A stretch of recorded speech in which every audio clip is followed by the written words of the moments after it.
vi ste? Ja sam Čkaneša, fajn.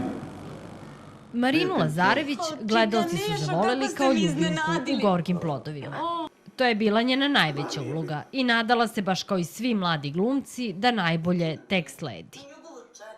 5 godina nakon Plodova, po neke sporedne uloge i snimljene reklame, i dalje je bila bez stalnog angažmana. Onda ju je prihvatio Zaječar.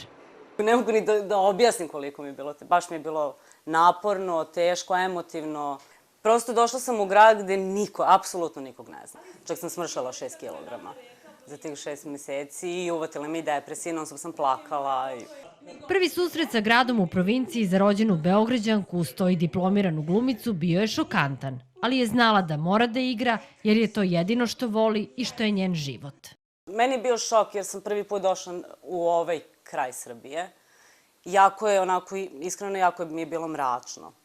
Ali Zaječar ima neku užasnu energiju koja vas privlači. Mene prihvatio Zaječar i ja sam se otvorila i prihvatila sam. Nostalgija je naročito kada padne veče i sve utihne i dalje muči. Ipak, kada uđe u šminkernicu i počne da se priprema za predstavu, Marina zna da je uradila pravu stvar i osjeća neizmerno poštovanje prema čoveku čije ime nosi njeno pozorište u Zaječaru. Nekako kad ulazim u ovu zgradu, svaki put kad uđem različim u tome, moraš da daš sve od sebe. Prosto moraš da opravdaš ime tog čoveka koji nosi ime ovog pozorišta. Tako da je teško, znači velika odgovornost je, ali lepo. Radujem se svakom novom projektu i svakoj novoj ulozi i pokušavam da u svakoj novoj ulozi uživam i da dam 100% sebe. I baš kao i svi koji se srode sa pozorišnom prašinom, bila ona u Beogradu, Vranju ili Zaječaru, i Marina Lazarević živi u pozorištu i za pozorište, a kolege su joj druga porodica.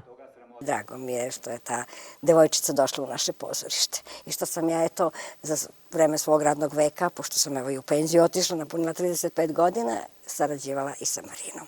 Sjajna, sjajna žena i žena, devojčica, mlada glumica.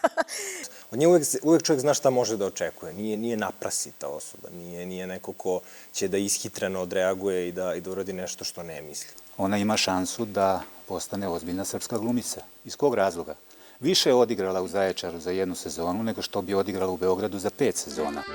Danas je Marina čak i zaštitno lice grada, a svaki novi aplauz uverava je da nije pogrešila kada je odabrala Zaječar, grad koji voli glumice.